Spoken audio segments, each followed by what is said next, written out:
어린아이들이 좋아하는 그림 동화 속에 이런 내용이 있습니다. 우유통에 빠진 개구리다라는 그런 동화가 있는데, 세 마리의 개구리가 어떻게 실수로 해서 우유통 속에 빠진 겁니다. 그래서 이 세 마리의 개구리가 우유통에 동일하게 빠졌는데, 어떻게 그 우유통 속에서 반응을 보이는가 하는 걸 그림과 함께 동화로다가 엮은 책입니다. 아이들에게 한번 읽어주면은 좀 좋을 것 같습니다. 어린아이를 두신 부모들은. 우유통에 세 마리의 개구리가 빠졌습니다. 네, 그 첫 번째 개구리의 이름은 덩치입니다. 덩치. 그러니까 이 개구리가 허우적거리면서 자기 주먹으로다가 그 우유통을 깨트리고 빠져나가려고 주먹으로 세게 칩니다. 그래봤자 그 통은 깨지지가 않고 자기 손만 다칠 뿐입니다. 결국에 허우적거리다가 그 덩치는 결국에 나중에 결과론적으로는 우유통 속에서 빠져 죽고 맙니다. 두 번째 개구리는 먹보입니다. 이까지쯤이야 내가 다 먹어서 우유 다 먹어치워버리면은 우유에서 내가 살아날 수 있을 거야 하고서는 우유를 먹어보기 시작하지만은 이 우유를 다 먹기도 전에 나중에 그 개구리 역시 나중에는 결국에 우유통 속에서 죽고 맙니다. 이 세 번째 개구리의 이름은 끈기입니다. 끈기. 그래서 내가 다른 것보다는 내가 잘하는 거를 한번 계속 해보자 라고 해서 결국에 이 끈기는 개구리가 제일 잘하는 헤엄을 거기서 계속 치고 다닙니다. 내가 죽을 때까지 헤엄칠 거다. 그래서 헤엄을 치는데 어느덧 이게 해가 이렇게 해서 중천에 떠서 이제는 그 우유통 속에 비치게 되었습니다. 그러니까 우유통에 이 우유가 열을 받겠죠. 그리고 개구리는 끊임없이 우유를 휘저으면서 돌아다니고 있고, 근데 어느 정도 지나고 나니까 갑자기 개구리 발에 이 딱딱한 게 닿는 겁니다. 이게 웬일이지? 그러자 이제 딱딱한 게 닿기를 시작하자 점점 딱딱해지고, 그리고는 개구리는 더 이상 헤엄칠 필요가 없었습니다. 그래서 점프를 해서 벌떡 이 우유통 속에 나와서 보니까 그 우유는 사라지고, 우유는 그 햇볕과 그리고 자기가 휘저은 것 때문에 버터가 되어 있었습니다. 그래서 부릅니다. 덩치야, 먹보야, 너도 이 버터인지 모르겠죠. 딱딱한 걸 딛고 나와. 그러는데 덩치와 먹보는 대답이 없었더라. 이 얘기입니다. 재미있으십니까? 성도님도 아주 재미있게 들으시는데 우리 손주들에게 한번 해주시거나 자녀들에게 해주시기 바랍니다. 여러분, 우리가 살다 보면은 이렇게 잘 되는 일만 있을 수는 없지 않습니까? 그러다 보면은 어떨 때는 실패를 계속하는 겁니다. 이 사업을 해도 실패. 그래서 뭔가 또 저걸 해보려고 해도 실패. 그리고 또 뭔가 다른 거 해보려고 해도 실패. 그러다 보면 사람이 어떻게 됩니까? 결국에는 실망하게 되고 절망하게 되고 그런 것입니다. 뭔가 열심히 일을 남들 못지않게 해보려고 했는데 사람들이 내 마음을 알아주지 않는 거예요. 그러니까 내가 하는 일은 힘들고 지치고 나는 열심히 뭔가 하는데 사람들은 자꾸만 내게 조롱만 하는 것 같고, 그러면 어떻게 됩니까? 사실 내가 열심히 하는 게 꼭 밑빠진 독에 물 붓는 것 같은 마음이 들다 보면은 사람들이 절망을 하게 됩니다. 낙심을 하는 거죠. 그리고는 에라 모르겠다. 내가 한들 뭐 하냐? 내가 한들 괜히 욕이나 얻어먹는데 에휴 안 하려고 만다 하면서 절망에 그냥 늪에서 그냥 손을 놓는 경우도 이게 종종 많이 있습니다. 여러분, 그런데 우리가 한번 생각을 다시 한번 이렇게 해보시기 바랍니다. 이렇게 절망하기 전에 우리는 먼저 어떤 하나님께서 우리들에게 일을 맡기거나 어떤 상황을 맞닥뜨리게 될 때 두려움이 찾아오기도 합니다. 그런데 잘 보면은 이렇게 생각할 수 있지 않습니까? 하나님께서 이스라엘 백성에게 가나안 땅을 정복하라라는 명령을 주셨어요. 그러니까 이스라엘 백성들이 먼저 정탐을 해보자 하고 해서 찾아갔습니다. 가서 보니까 이거는 가나안 땅 정복은 고사하고 발을 내딛기도 전에 죽을 것 같은 거예요. 먼 땅이 전체가 철병거로다가 다 무장이 돼 있는 겁니다. 아니, 생전 무기라고는 들어보지도 만들어보지도 못했던 내가 어떻게 철병거가 준비되어 있는 탱크 부대가 준비되어 있는 저기에 내가 들어갈 수 있단 말인가? 그 마음에 두려움이 찾아왔습니다. 그러자 사람들은 어떻게 합니까? 원망을 합니다. 우리를 죽이려고 하는가 불평을 합니다. 옆에 사람에게 안 좋은 소림을 퍼뜨립니다. 결국에는 그 이스라엘 백성 전체가 다 어떻게 합니까? 절망하고 맙니다.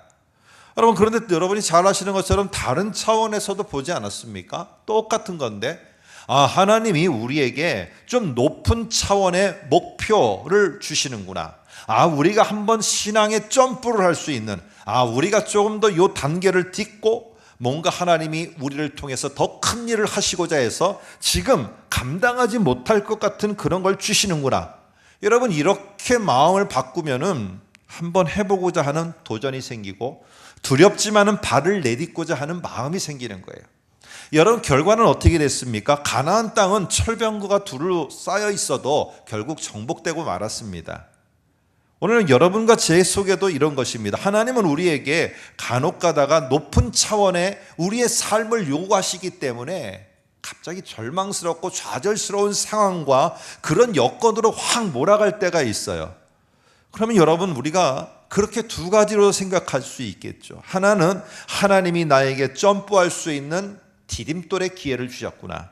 한 종류의 사람은 절망하면서 손 놓고 그냥 낙심만 하고 그냥 모르겠다 하고 그냥 내건져 두고 있는 것입니다.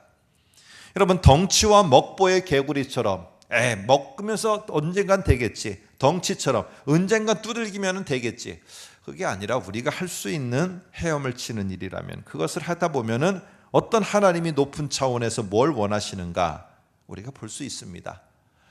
여러분, 처녀인 마리아에게 하나님께서 네가 잉태를 하리라는 천사의 말을 주셨어요. 이게 결혼한 여자에게는 이게 축복의 말이지만은 처녀인 여자에게 아이가 생긴다면은 이건 돌 맞아 죽을 일이에요. 근데 이것을 하나님이 주셨을 때 하나님은 높은 차원의 더 좋은 축복의 차원에서 이 말씀을 주신 거예요. 그리고 이 약속을 주신 거예요. 그런데 오늘 마리아는 그게 두려움이었고 절망이었어요. 오늘 저와 여러분이 읽은 이 예레미야 애가는 예레미야라는 선지자가 탄식하면서 시를 쓴 내용입니다. 근데 예레미야의 먼저 잘못된 인식 속에서 좌절과 막 분노가 일어나는 모습들이 이 시를 쓴 예레미야 애가 속에 나옵니다. 예루살렘 성전은 무너졌습니다. 그리고 자기들이 사는 성읍도 다 황폐하고 말았습니다. 다 불타버렸고 자기와 함께한 백성들은 바벨론으로 포로로 끌려갔습니다. 예레미야가 볼 때 의지할 곳이 한 군데도 없는 것입니다. 그들은 성전 중심의 삶을 살았는데 성전이 무너졌죠. 자기가 살아야 될 집들이 황폐하게 무너져서 다 사라지고 말았죠. 함께 웃고 찬양하며 제사하던 백성들은 포로로 끌려갔죠. 이 도대체 누구를 의지하며 살 수 있습니까? 여러분, 이 예레미야에게는 소망이 없는 것입니다. 오직 남아있는 것은 둘러보니까 자기가 보면 볼수록 좌절밖에 없는 거예요. 내 자녀는 아프고 사업장은 점점 힘들어지고 내가 계획하는 일은 실패로 돌아가고, 여러분, 이런 일들만 계속 내게 일어난다고 해보세요. 함께하던 사람들은 떠나가 버리고 오늘 우리들 속에 일어나는 게 뭐겠어요? 좌절 아니겠어요?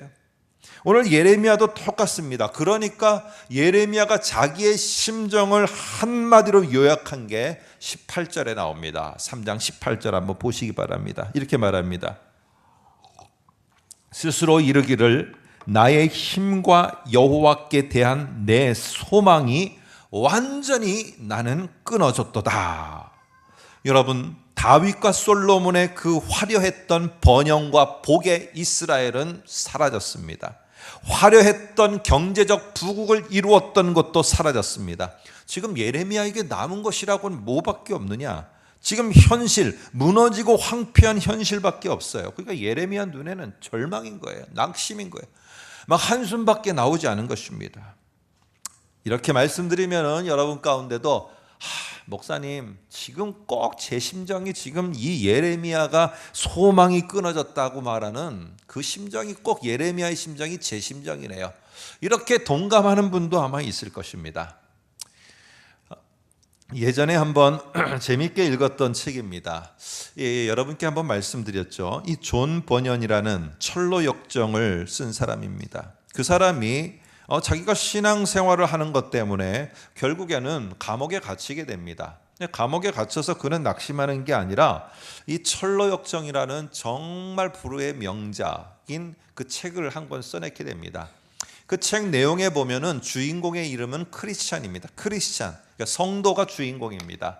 근데 이 성도가 특별히 크리스찬이 천국을 향해서 여행을 시작하면서 가다가 길에서 친구 하나를 만납니다. 정말 천국을 향해서 끊임없이 용기 있게 갈 수 있는 좋은 친구를 만나요. 그 친구의 이름이 바로 뭐냐면은 소망입니다. 소망. 그러니까 낙심했다가도 옆에 친구만 보면, 소망이만 보면은 다시 가는 거예요. 그래서 이 소망이와 함께 길을 가고 있었을 때 하루는 아침에 눈을 떠보니까 이 크리스찬과 소망이 앞에 엄청난 거인이 하나 서 있는 겁니다.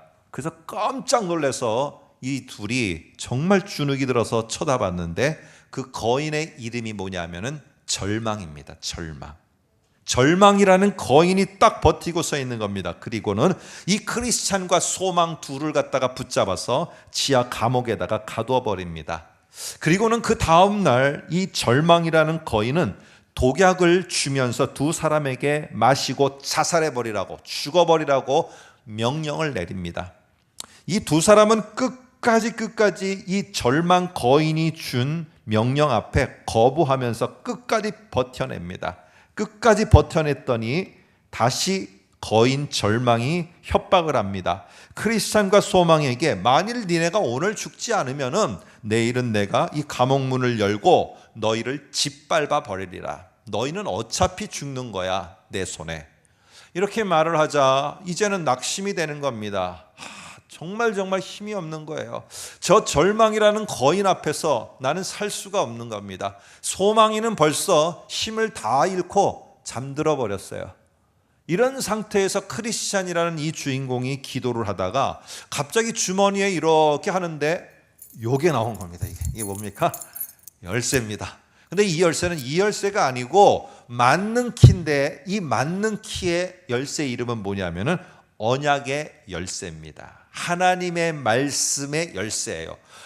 이 맞는 키가 있었구나 하면서 잠들기 시작했던 소망이를 깨웁니다. 소망아 일어나. 다시 소망아 일어나 하면서 소망이를 깨워서 이 문을 열고 보니까 문이 스르르 지하 감옥 문이 열리는 겁니다. 그래서 이 두 사람이 다시 나와서 천국을 향해서 여행을 떠난다는 아주 재미나는 이야기입니다. 이것도 재미있게 들으시네요. 한번 꼭 보시기 바랍니다. 철로 역정 아주 좋습니다.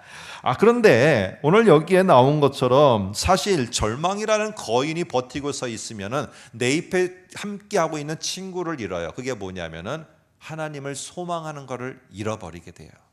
그리고는 그 절망에 그냥 주눅 들어서 눌려 살게 됩니다.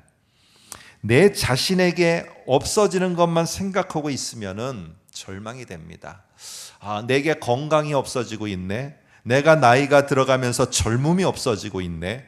내 속에 점점 팽팽한 그런 피부가 사라지고 있네. 이런 것들만 생각하고 자꾸 내 마음과 기억 속에 넘치게 만들면은 결국에 절망 앞에서 우리는 짓눌려 버리고 맙니다.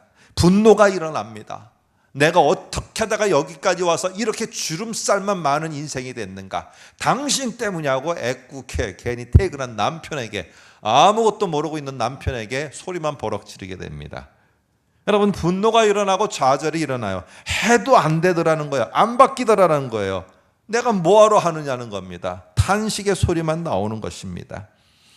하나님, 그런데 생각을 바꿔보세요. 하나님, 제가 너무 힘듭니다. 그런데 제 삶이 지금 완전히 무너져서 폐허처럼 됐어요. 흉가처럼 내 마음의 심령이 정말로 흉가와 같이 바뀌어버렸어요. 하나님, 어쩌면 좋습니까? 아마 하나님이 이렇게 답하실 거예요. 흉가처럼 남아있느냐? 그러면 내가 그 흉가마저도 다 헐어버릴게. 그런데 하나님이 왜 흉가를 헐어버립니까? 왜 우리를 그렇게 피폐하게, 그렇게 황폐하게 만들어버립니까? 오늘 예레미야는 다음서부터 다음 기도를 합니다. 하나님, 제 생각에는 제가 이렇게 폐허처럼 정말로 망가졌고 그것마저도 하나님이 완전히 싹 헐어버리시니까 제 삶과 제 심령은 완전히 황무지가 되어버렸네요. 그런데 하나님, 이제부터는 하나님이 그 황무지 위에 하나님의 아름다운 집을 지으실 수가 있겠네요. 하나님, 제가 다 무너졌습니다. 그런데 지금부터는 제 삶에 밑바닥까지 내려가서 더 이상 내려갈 데가 없으니까 이제서부터는 하나님이 뭔가 올려 세우는 것을 만들어 가실 수 있겠네요. 여러분, 크리스찬들이 살아가는 고백 속에 이런 말이 있습니다. 절망을 해봐야 소망을 할 수 있게 된다. 절망을 해봐야지 간절함과 절박함이 생겨서 하나님 앞에 무릎 꿇고 눈물 흘리고 이 예레미야처럼 탄식을 하고요. 그렇게 탄식을 하는 가운데 다시 소망을 찾아갑니다. 구약의 인물 가운데 다윗이라는 사람이 있죠. 이 다윗이라는 사람이 왕위를 다 보장받고 왕으로 세움받았어요. 근데 왕 위에 올라가는, 보좌에 올라가는 길은 너무나도 자기하고 먼 상황들만 벌어지는 거예요. 자기를 죽이려는 자들, 음모하는 자들, 그리고 여기저기 나그네처럼 떠돌이 인생을 사는 그런 모습. 왕과는 너무나 거리가 먼 거예요. 막 절망이 찾아오는 거죠. 우울증이 막 밀려오는 겁니다. 그럴 때 이 다윗을 바꾸신 하나님, 그 하나님을 본 다윗, 그가 어떻게 다른 고백을 하는가? 시편 62편 5절에 앞에 화면을 봐주시기 바랍니다. 나의 영혼아, 다윗이 실망한 자기에게 하는 말입니다. 나의 영혼아, 잠잠히 하나님만 바라라. 무릇 나의 소망이 그로부터 나오는도다. 이렇게 다윗이 그 어렵고 절망스러운 상황에서 고백한 시편입니다. 오늘 저와 여러분이 읽은 이 19절서부터는 이렇게 소망이 끊어졌습니다 했던 하나님을 향한 예레미야의 탄식이 하나님에 대한 예레미야의 새로운 전환으로다가, 인식의 전환으로다가 이제 바뀌는 장면이 19절입니다. 3장 19절에 보면은 절망의 탄식이 이제 희망과 믿음으로 극적으로 바뀌는 이 전환의 모습을 지금 19절서부터 이제 쫙 보여주기를 시작합니다. 그런데 어떻게 이렇게 모든 소망이 끊어졌습니다. 저는 이제 끝입니다. 이제 황무지가 됐습니다. 이렇게 말하던 이 예레미야가 뒤에 보시면은 21절에 보면은 나의 소망이 되어 싸우며 소망이 다시 살아나는 이러한 고백으로다가 바뀝니다. 어떻게 이 예레미야가 바뀔 수 있었을까? 하나님이 무너진 예루살렘 성벽에 더 좋은 맨션 아파트를 세워줘서 그렇을까? 아니면은 내가 다 잃어버린 물질을 다시 곱빼기로다가 생각해서 더 많이 채워주셨기 때문에 그런가? 아닙니다. 상황은 하나도 안 바뀌었어요. 눈 떠보니까 여전히 황무지였고 여전히 다 무너진 성벽밖에 없었어요. 그런데 어떻게 도대체 예레미야는 바뀌었느냐 하는 것입니다. 오늘 여기에 보니까 20절에 보니까 이런 말이 나옵니다.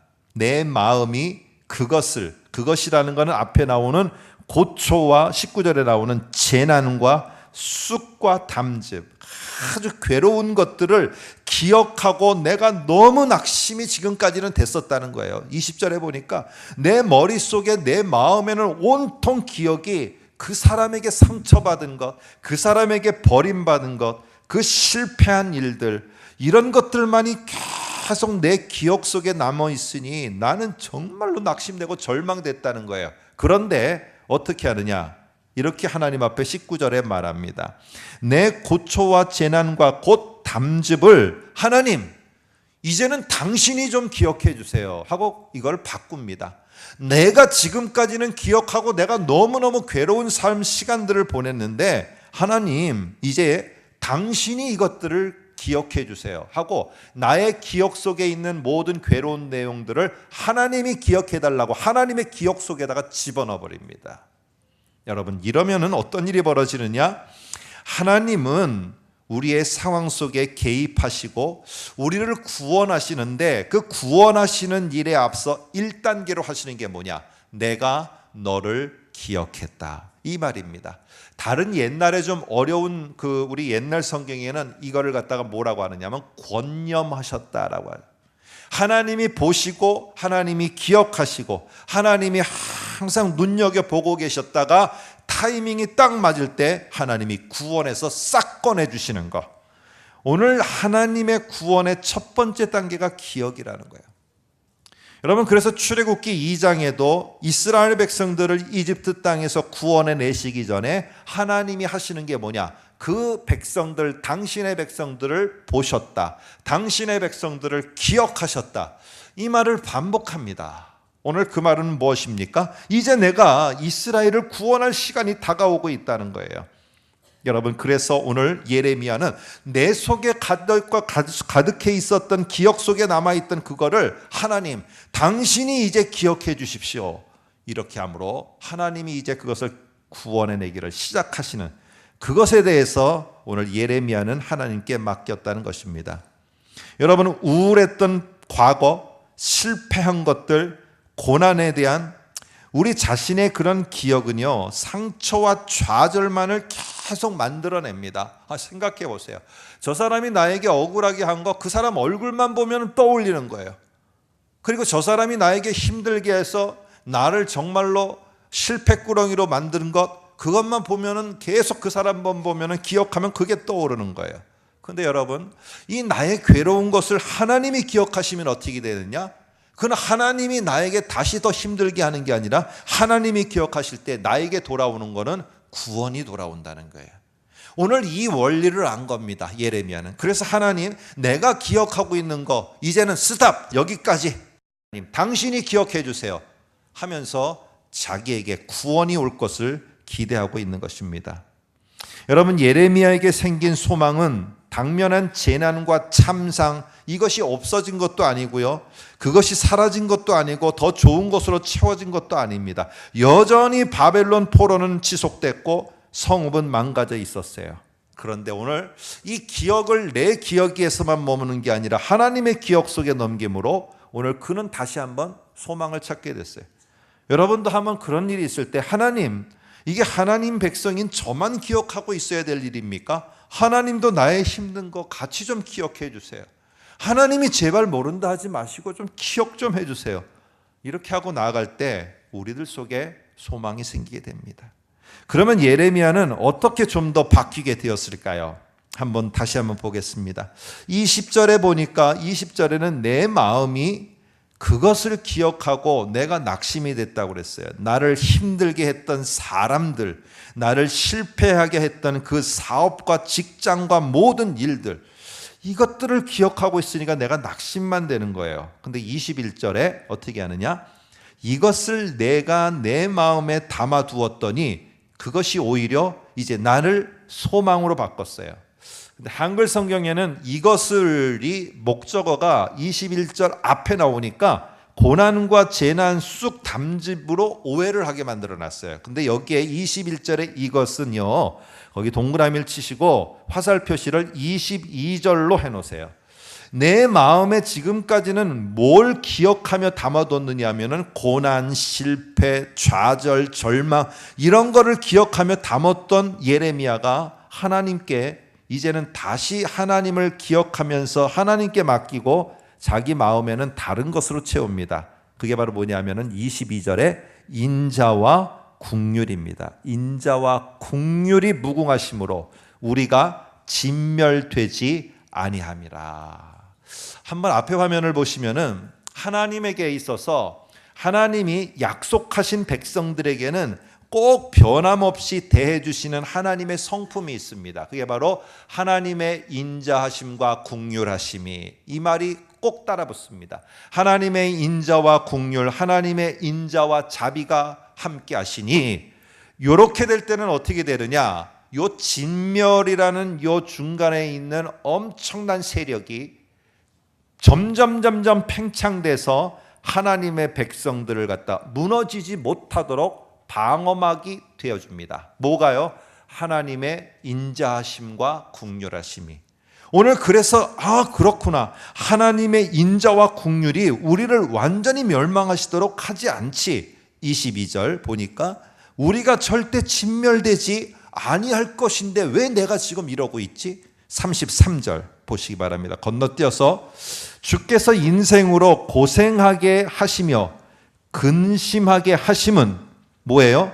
본심이 아니다라고 해요. 잘 보시면은요, 인생으로 고생도 하고 근심도 할 수 있지만은 그것이 본래 하나님이 가지고 있는 그 마음은 아니라는 거예요. 그것을 통해서 하나님은 언젠가는 이 사람이 다시 일어서고 다시 소망 가운데, 다시 희망 가운데 세우실 게 하나님이지, 진멸돼서 없어지도록 하는 게 하나님의 진짜 본심은 절대 아니라는 겁니다. 오늘 예레미야가 이 사실을 알게 됐어요.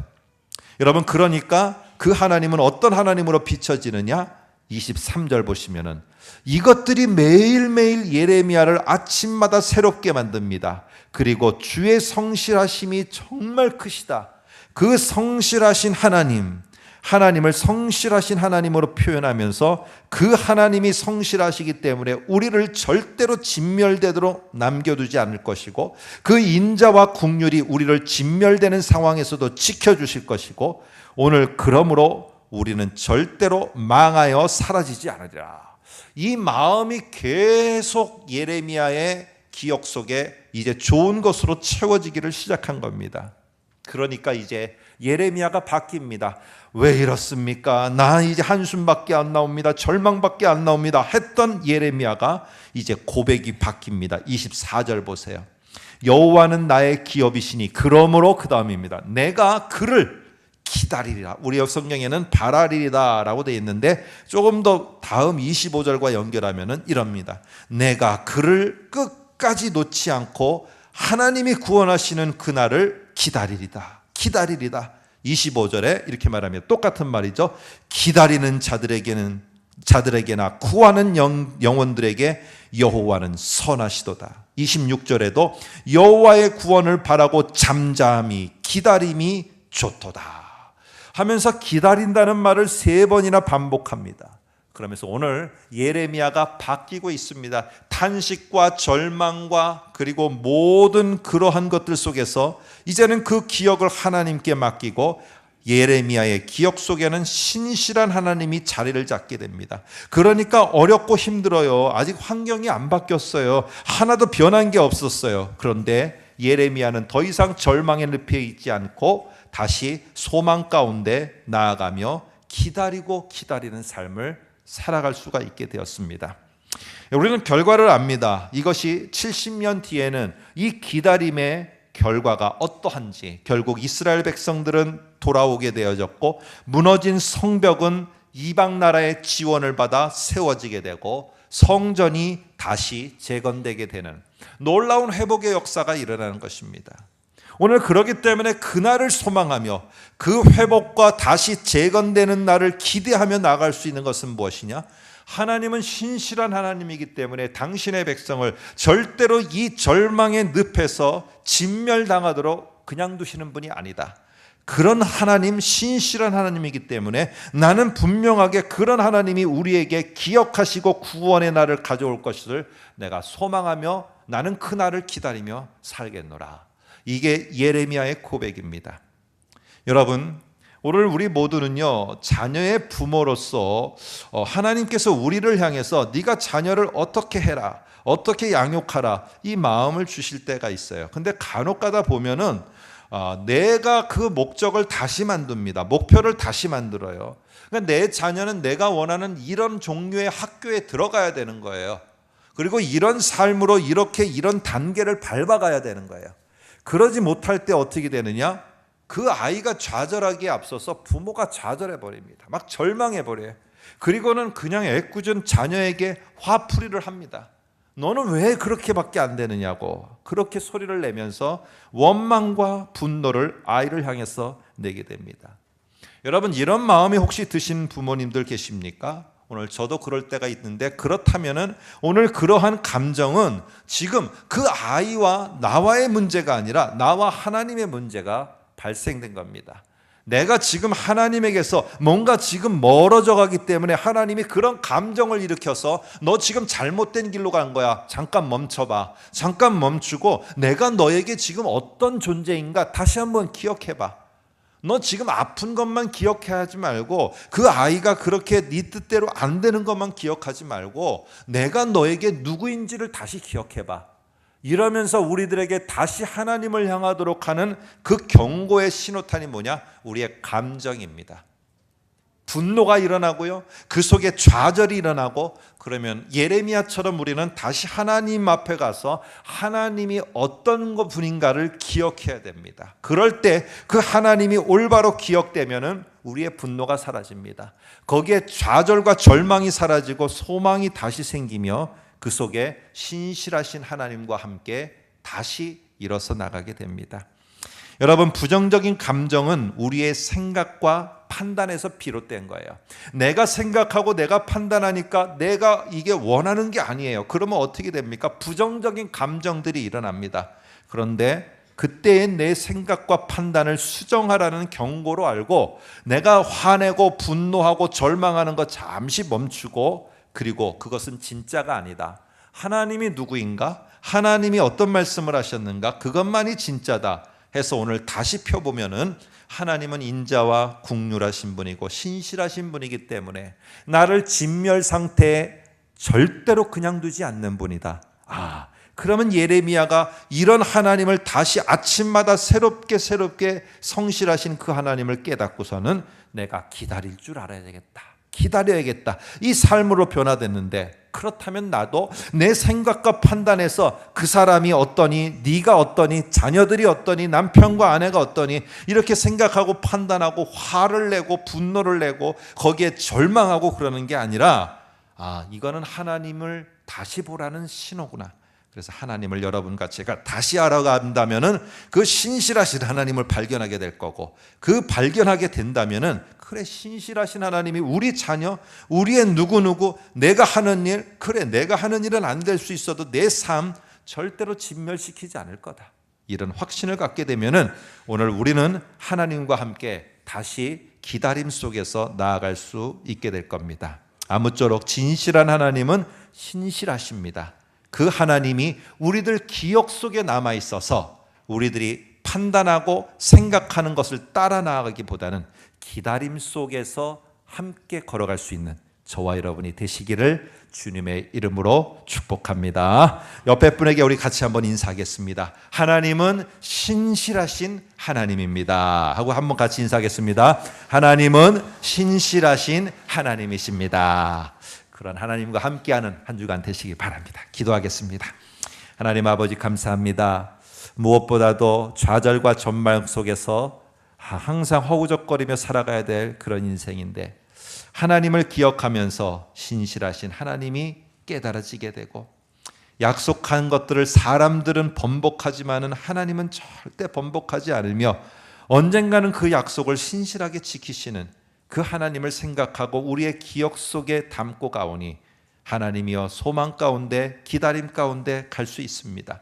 이번 한 주간도 이러한 신실하신 하나님을 우리의 기억 속에 담게 하여 주시고, 그러함으로 기다림 속에 하나님의 구원을 향해 나아갈 수 있는 우리 모두가 되게 하여 주옵소서. 예수님의 이름으로 기도합나이다.